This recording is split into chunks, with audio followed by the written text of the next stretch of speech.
fazer, de certo modo, o BNDES e tal. Calma, velho. Isso aqui adora cair em prova. Tá? A imunidade tributária para as organizações assistenciais religiosas é um tema, um aspecto que, assim, ele está muito em voga, né? A gente já tinha, antes da reforma tributária, e é isso que eu quero trazer para vocês, de certo modo, uma amplitude da expressão patrimônio, renda ou serviço. E a gente já tinha também na concepção ali, né, do STF, que eu teria que ampliar aquela terminologia. Como assim?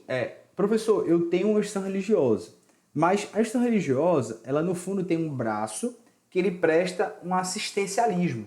Ou seja, é aquela igreja que o padre vai lá e diz assim, pessoal, quem tiver bens de asepsia pessoal, roupas, né? Por favor, traga, porque a gente faz um sopão aqui, tal dia, a gente presta assistencialismo para quem está na rua.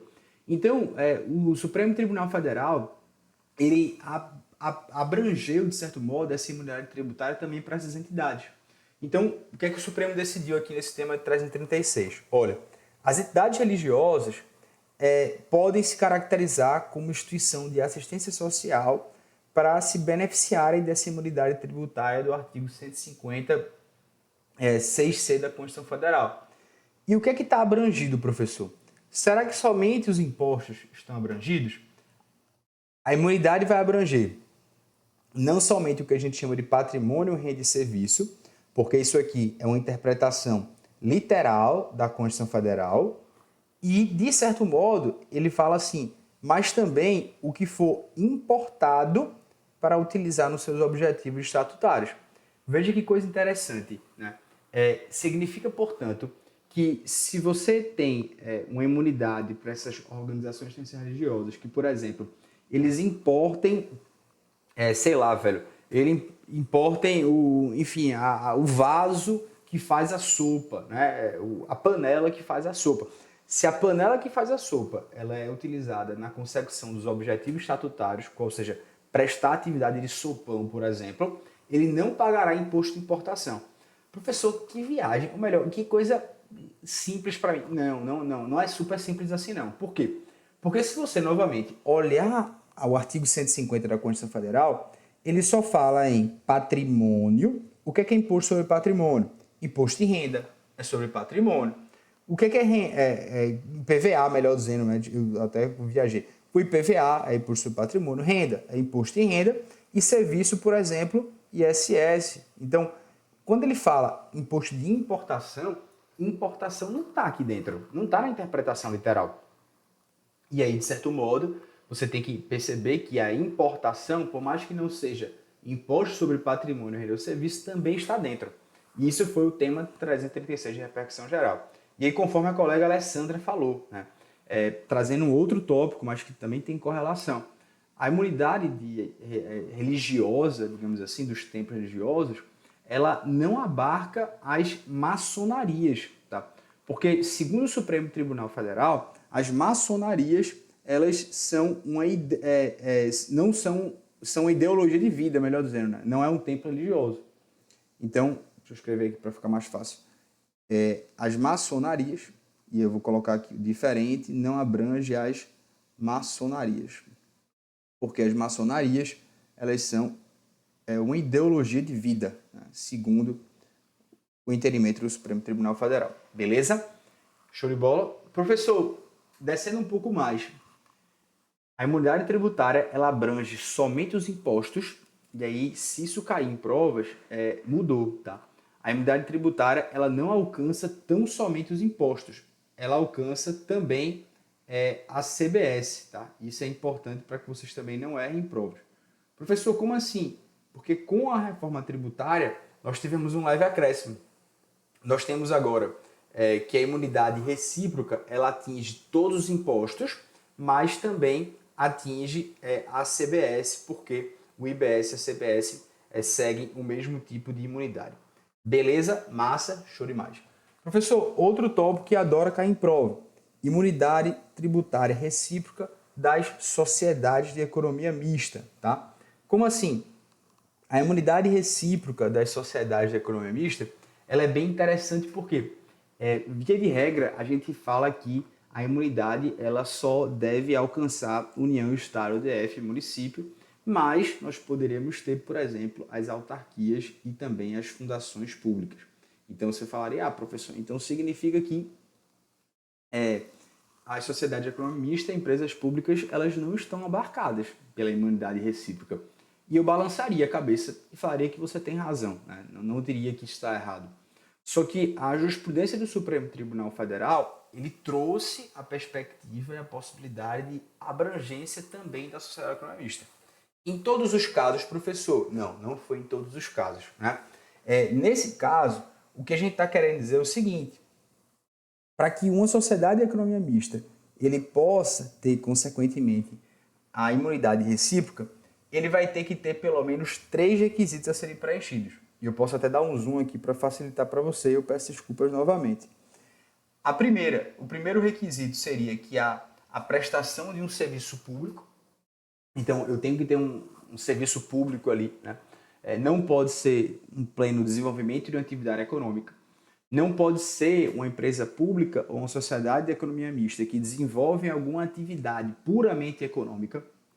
Segundo, eu tenho que ter uma ausência de intuito de lucro, e vamos compreender o que é isso, porque muitas pessoas erram. Isso aqui já caiu muitas vezes em prova. A ausência de intuito de lucro, professor. Significa que essas sociedades de economia mista, elas não podem ter lucro? Não significa isso. A ausência do intuito de lucro significa que elas não podem distribuir esse lucro. Que esse lucro ele não pode ser distribuído para os seus acionistas. Isso faz toda a diferença. Então, os casos julgados pelo Supremo, a Sabesp, ela tem ação na Bolsa de Valores, a Companhia das Docas, e aí ela presta um serviço público e o lucro que ela tem, ela dá para os seus acionistas. Então, nesse caso, não há imunidade recíproca. Beleza? Esse terceiro requisito, que seria atuar em regime de exclusividade, muitas vezes ele é mitigado pela jurisprudência do Supremo. Ele diz que atuar em regime de exclusividade, ou seja, sem concorrência, significa, por exemplo, não ofender a concorrência, né? Não diminuir muito a concorrência. E nesse caso, por exemplo, você tem esse aspecto, ou seja, já caiu em provas. É necessário ter regime de monopólio, é indiferente ter regime de monopólio para utilizar ou gozar da imunidade recíproca. Beleza? Show de bola? Estamos bem demais, senhores. Felipe, professor, quando ele fala no caso de controle acidental, a questão de que não impactam automaticamente a coisa julgada, qual a margem que ele deixa em aberto? Existe alguma outra forma, então, que impacte? Felipe, o que ele está querendo dizer, né, e aí só para dar um aprofundamento, é que naquelas, e isso novamente é dúvida de Felipe, ele está falando sobre esse julgado do Supremo Tribunal Federal. Nos julgados em que você tem, de certo modo, que não impacta automaticamente, se a procuradoria, né, ela quiser, por exemplo, ou contribuir, veja, essa efeitos temporais, ele é uma causa que vale tanto pró contribuinte como pró fazenda, tá? Isso tanto equivale para um contribuinte que ingressou com a ação e perdeu, por exemplo, o processo e depois vem uma nova decisão do Supremo ou uma lei dizendo, olha, você não precisa pagar tributo, como para o inverso. Mas o que ele está dizendo é que, se for uma decisão em controle acidental, ela não quebra automaticamente, desde que seja antes do regime de repercussão geral, e, consequentemente, se quiser voltar a cobrar, ou se o cara quiser se livrar da exação, ele terá que ingressar com a ação rescisória, tá? Então, essa é a ideia. Automaticamente significa que ele não precisa fazer nada. Beleza? Massa, show de bola. Vamos prosseguir aqui. Beleza, velho. Tô tentando só passar aqui que eu tô apanhando um pouquinho. Beleza. Seguinte. Então, nesse aspecto, e até trabalhando aqui com os senhores, também queria destacar um aspecto relevante, que trata muito no fundo, do artigo 113 da DCT. Como assim, professor? É muito comum, né, a gente ter todas as questões relacionadas à esfera tributária. Claro, nesse caso aqui é sobre a inconstitucionalidade de uma lei estadual que fala sobre a redução do ICMS, né? Ou seja, que ele quer dar um benefício fiscal. E o tema benefício fiscal, ele também é muito importante para a tua prova. Então, por isso que eu quis trazer ele aqui para você. Como assim, professor? Toda vez que eu falo de benefício fiscal, é bom lembrar do artigo 150, parágrafo 6º da Constituição Federal. De alguma maneira, ele vai aparecer na prova. O artigo 150, parágrafo 6º, ele está assim, cucado, dizendo o seguinte, olha, se você quer dar qualquer tipo de benefício fiscal, você tem que fazer isso aqui por meio de lei específica. Isso é bem interessante porque durante a pandemia, muitas pessoas quiseram dar benefícios fiscais, mas não através de lei específica, através muitas vezes de lei genérica. E mesmo depois da pandemia, muitas vezes alguns entes, eles tentam dar benefícios fiscais em uma lei qualquer, em uma lei genérica, uma lei que cria o nome da praça Armando qualquer, e ele coloca no dispositivo dizendo, olha, essa lei dará isenção de ICMS. O cara fala, como é, meu irmão? Quem sabia disso na votação? Ninguém. Porque o cara coloca uma emenda jabuti, você vota sem saber. Então, o artigo 150, parágrafo 6 da Constituição Federal, quando ele diz, olha, qualquer tipo de benefício fiscal, reduzir base de cálculo, conceder alíquota, tudo, ele coloca tudo, eu preciso de lei específica. Por quê? Para justamente eu ter consciência que eu estou dando esse benefício fiscal. Mas, como no teu edital também direito financeiro e tributário estão atrelados, eu tenho que lembrar dos senhores do artigo 103 da LCT e também dos artigos 11 a 14 da Lei de Responsabilidade Fiscal, porque eles sempre estão bem atrelados. Veja, eu converso muito com um grande amigo, né, que ele trabalha no setor financeiro, e ele fala o seguinte, olha, aqui em casa funciona assim, para que a gente queira colocar uma nova despesa, ou a gente vai ter que aumentar o que se ganha, ou a gente vai ter que retirar alguma coisa que eu gasto. Né? Eu nem preciso falar com o meu grande amigo Paulo Rio, né, que é um educador financeiro para crianças, né, que ele já me ensinou isso também. E aí, veja, quando eu vejo as aulas dele, eu lembro muito disso aqui. Por quê? Porque a Lei de Responsabilidade Fiscal e o artigo 113 da DCT, eles querem trazer consciência para isso e também para uma coisa muito simples. Olha, velho, se você quer falar que uma pessoa vai deixar de pagar ICMS, você quer reduzir o ICMS, você quer dar um benefício fiscal, eu tenho que saber quanto é isso. E aí, veja, o que é que o Supremo disse? É inconstitucional eu ter uma norma estadual que reduz a alíquota do ICMS sem que eu comprove qual é o impacto. Ou seja, eu quero fazer com que as pessoas que têm táxi não vão pagar IPVA. Bonitinho, né? Bonitinho. Eu vou fazer com que todo mundo que está no BNDES não pague IPVA. E pode, professor? Bom, pode, né? Claro, o Supremo já declarou a inconstitucionalidade de algumas leis, né? Em alguns requisitos, mas é possível que você tenha algumas leis aí que, se tiver o critério de discrimine, né, não for um discrimine inconstitucional, feito esse aqui, por exemplo, né, não seja julgado inconstitucional. Do BNDES vai ser julgado inconstitucional, viu? Olha, então a redução da alíquota foi feita primeiro no ICMS, foi sem prévia autorização de convênio, isso machuca, ofende o ICMS, mas principalmente o artigo 113 da DCT, que eu quero que você saiba porque há julgamento do Supremo dizendo que esse artigo 113 do DCT ele é válido para a União, para o Estado, para o DF e para os municípios. Beleza? Show de bola. Professor, outra coisa que adora cair em prova. A gente sempre tem que lembrar, quando a gente fala de imunidade recíproca, da aplicação da imunidade tributária subjetiva. Né? Como assim? É muito comum, e, enfim, as bancas adoram também, de maneira geral, cobrar a ideia de que um dos entes que usam a imunidade recíproca, que fazem jus a elas, eles vão comprar algo. Mas eles vão comprar algo na figura de contribuinte de fato. Professor, o que é uma entidade como contribuinte de fato? É aquela em que existe a repercussão econômica. Na verdade, os tributaristas de alto calibre, eles não gostam dessa classificação não, tá? Essa é a verdade. Eles acham que essa classificação econômica, ela é irrelevante, né? Assim, ela é um puxadinho inventado. Mas a jurisprudência do Supremo, ela utiliza. Isso aqui adora cair em provas. E eles dividem o seguinte, o contribuinte de direito é a pessoa que tem relação jurídica. E já o contribuinte de fato é aquela pessoa que tem a repercussão econômica. Para você nunca mais errar isso aqui na sua vida. Imagina que você é uma pessoa que tem uma imunidade tributária, né? Bom, o fato é que você tem uma imunidade tributária, você não paga, sei lá, ICMS, ISS, quer que seja, IPI, e aí tu vai lá e vai comprar, sei lá, um produto industrializado. Tu vai comprar ali, né, uma camisa, vai comprar esse mouse. E quando você chega para comprar aquilo ali, você fala, bicho, eu comprei, tá aqui minha nota fiscal, mas tem dizendo que já é um princípio da transparência pública, né? Também, de certo modo, a gente tem com a reforma tributária essa base principiológica expressa, apesar de já ter, de certo modo, na Constituição Federal que você vai ter o quanto você gasta de tributos na nota.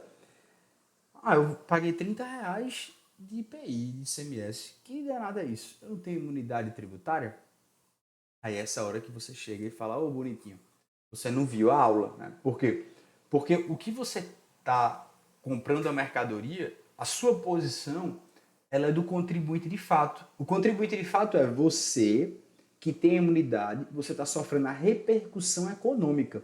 Você é o último da cadeia alimentar. E na cadeia alimentar, infelizmente, você sofre o ônus de toda a cadeia. E por isso, você não tem imunidade subjetiva. Por quê, professor? Porque só tem imunidade subjetiva a pessoa que é o contribuinte de direito. O contribuinte de direito é quem tem relação jurídica. Quando você compra uma mercadoria que sofre a incidência do ICMS, você está comprando, mas você está esquecendo que quem tem relação, na verdade, com o Estado é o comerciante. Ele que é o contribuinte. Você só sofreu repercussão econômica. Então, grave isso aqui. Se uma entidade imune ela atua como contribuinte de fato, nós não temos a incidência da imunidade subjetiva. Por outro lado, se uma entidade imune tiver como contribuinte direito, incide a imunidade subjetiva. Muitas questões são resolvidas com base nisso. Meus amigos, também nós estamos tendo uma grande cobrança, e veja, tudo que eu estou falando aqui, especialmente são julgados, tá? Eu até preparei aqui para vocês, vou trazer um assunto relacionado, importante também, que eu achei interessante e tal, que é o tema relacionado especialmente, eu só quero confirmar se está aqui nesses slides ou se eu não trouxe nesses slides, que é especialmente o tema relacionado à transação tributária, né, que está no edital. Eu vou trabalhar com vocês sobre isso aqui, pelo menos dar alguns apontamentos relevantes. Mas agora eu quis trazer alguns julgados, assim como esse aqui também, que eu acho que também é bem cara de prova. Professor, quem é a competência para instituir algumas taxas de fiscalização? É interessante que as taxas, elas podem ser as taxas de serviço e elas podem ser a chamada taxa de polícia. Então nós temos duas taxas possíveis. As taxas de serviço, né, são aquelas que a gente gosta de dizer que o serviço ele tem que ser específico e divisível. O que significa isso, professor? Se o serviço público não for específico e divisível, ele é inconstitucional. Me dê um exemplo. Iluminação pública. Iluminação pública, que inclusive é súmula vinculante, ela é inconstitucional porque ela é um serviço que não é específico e não é divisível. Eu não sei o quanto eu pago de iluminação pública porque eu não sei o quanto eu vou usufruir de iluminação pública. Então ela não é específica, não é divisível. E nós temos as taxas de polícia. A grande questão é que se você quer fazer uma taxa, e a gente tem que saber já que a taxa, ela diferentemente dos outros tributos, ela tem uma competência comum, né? Então a competência comum significa União pode fazer, Estado, DF, município, todos podem criar uma taxa. E por isso que isso aqui é uma grande pegadinha. Porque os impostos, eles têm competência privativa. Somente a União pode criar imposto de renda. E por aí vai, né? Professor, mas tem o IBS, né? O IBS é o imposto de competência compartilhada. Bem demais. Você está voando, minha amiga. Você está full na reforma tributária. Você está bem e sabe que a competência compartilhada é no IBS, em que os estados, DF e município, não a União, eles podem criar esse imposto em que eles vão, de alguma maneira, participar conjuntamente. Cada um vai poder estabelecer a sua alíquota, se não quiser seguir a alíquota de referência fixada pelo Senado, vai ser nos termos de lei complementar, mas veja que no que tange aos impostos, a regra aqui, nós temos a competência privativa. A exceção, competência compartilhada, por exemplo, do IBS. Mas nas taxas, assim como as contribuições de melhoria, nós temos a competência comum, ou seja, todo mundo pode criar. Beleza. Só que todo mundo só pode criar o que for do seu umbigo. Você não pode criar uma taxa que seja de atribuição material de outro ente. Por exemplo, imagina que eu quero fiscalizar, veja, o município quer fiscalizar o serviço de loteria e de bingo, por exemplo. Aí ele cria uma taxa para fiscalizar os serviços de loteria. Veja, serviço de loteria, artigo 22 da Constituição Federal, compete à União legislar. Então, eu não tenho competência para, de alguma maneira, fiscalizar esse serviço. Quem tem competência é a União. Suponha que um município ele cria uma taxa para fiscalizar o setor aéreo. Fala, olha, eu estou vendo aqui muito drone, eu estou vendo aqui que muitas pessoas estão soltando balão e eu quero criar uma taxa para fiscalizar o meu serviço. Infelizmente, meu amigo, o serviço aéreo é a União. Então, o município você não pode criar. Esse é basicamente o julgado. O Supremo decidiu em sede de repercussão geral que a taxa de fiscalização das telecomunicações é uma taxa que é devida para qualquer tipo de, pelas concessionárias permissionárias que façam essa telecomunicação de radiofrequência, mas que o município não pode criar. Quem só pode criar? Quem pode criar, de certo modo, é a União, mas não os municípios. Por quê? Porque não compete aos municípios, de certo modo, fiscalizar a torre de antena de transmissão em voz. Beleza? Massa? Show de bola? Estamos bem? Galera do chat, um bom dia, boa tarde, boa noite, ou então excelente madrugada. Aqui tá a madrugada, viu? 9h40 da noite é uma madrugada para mim. Espero que você esteja ciente disso. Espero que eu não esteja caindo, você esteja entendendo e de alguma maneira não embolando a voz. O professor está muito rápido, está mais devagar. Professor, dá um sinal, dá uma moral de vida e bora continuar. Simbora.